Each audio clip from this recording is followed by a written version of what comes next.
Bismillahirrahmanirrahim. Assalamualaikum warahmatullahi wabarakatuh. Sebelum kita mulai pembelajaran, anak-anak, mari kita sama-sama berdoa kepada Allah Subhanahu wa taala terlebih dahulu agar pembelajaran kita pada hari ini diberkahi dan bermanfaat untuk kita semua pada hari ini hingga hari nantinya. Bismillahirrahmanirrahim. Rabbi zidni ilman warzuqni fahman. Artinya, ya Allah, berikanlah aku pengertian dan pemahaman yang mudah. Amin.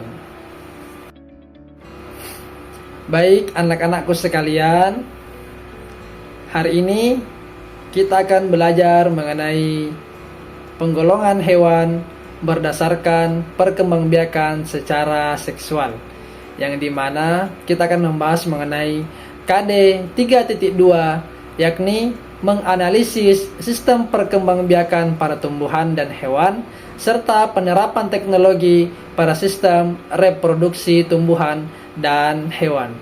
Adapun tujuan pembelajaran yakni menjelaskan penggolongan hewan berdasarkan perkembangan embrio pada reproduksi seksual.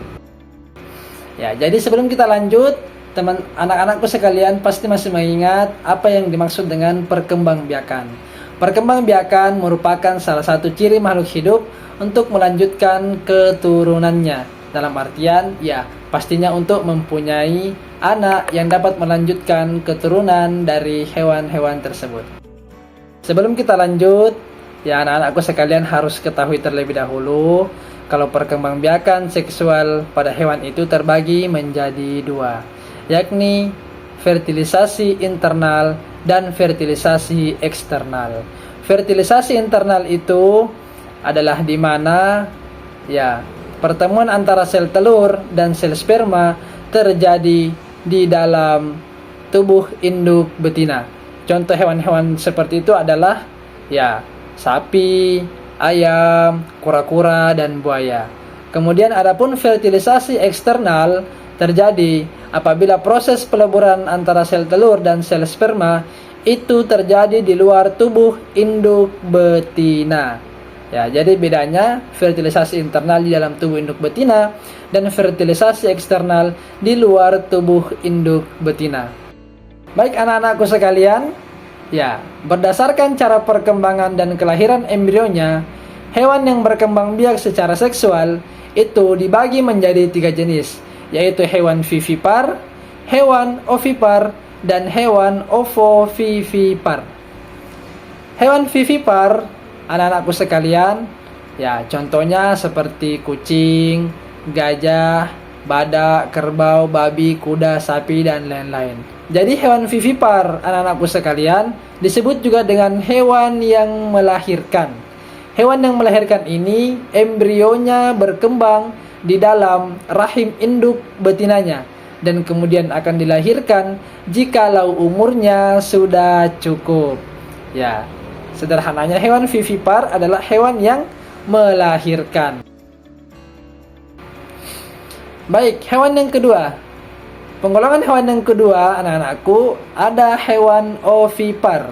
Hewan ovipar itu seperti cicak, katak, ayam, burung elang, itik, dan lain-lain. Mengapa ayam atau hewan-hewan tadi itu bisa dikatakan sebagai hewan ovipar? Hewan ovipar ini, anak-anakku, bisa juga dikatakan dengan hewan yang bertelur, yang dimana embrionya berkembang di dalam telur. Telur hewan ovipar ini akan dikeluarkan dari dalam tubuh induk betinanya. Baik, anak-anakku sekalian, kemudian penggolongan yang ketiga ada yang disebut dengan hewan ovovivipar. Kalau tadi hewan vivipar itu melahirkan, kalau tadi juga hewan ovipar itu bertelur, lantas bagaimana dengan hewan ovovivipar? Ya, hewan ovovivipar, anak-anakku, bisa kita katakan dengan hewan yang bertelur sekaligus juga melahirkan. Bagaimana prosesnya?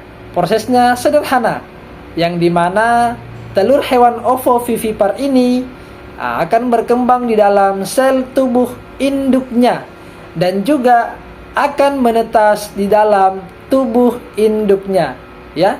Jikalau tadi hewan ovipar itu telurnya akan dikeluarkan dari tubuh induk, kalau hewan ovovivipar telurnya akan menetas di dalam tubuh induk.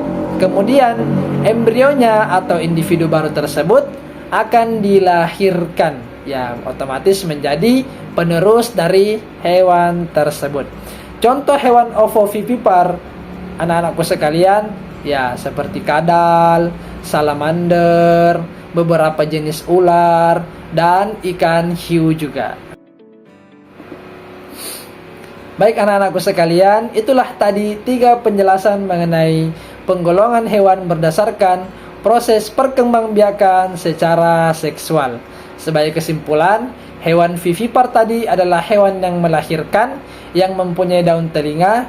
Kemudian hewan ovipar adalah hewan yang bertelur, tidak mempunyai daun telinga. Dan hewan ovovivipar adalah hewan yang bertelur sekaligus melahirkan, di mana telurnya menetas di dalam tubuh induk, dan embrio tadi atau bayi tadi, calon individu baru dilahirkan oleh induknya.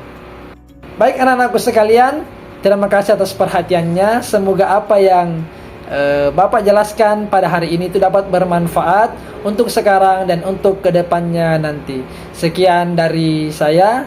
Wallahul muwaffiq ila aqwamit thoriq. Wassalamualaikum warahmatullahi wabarakatuh.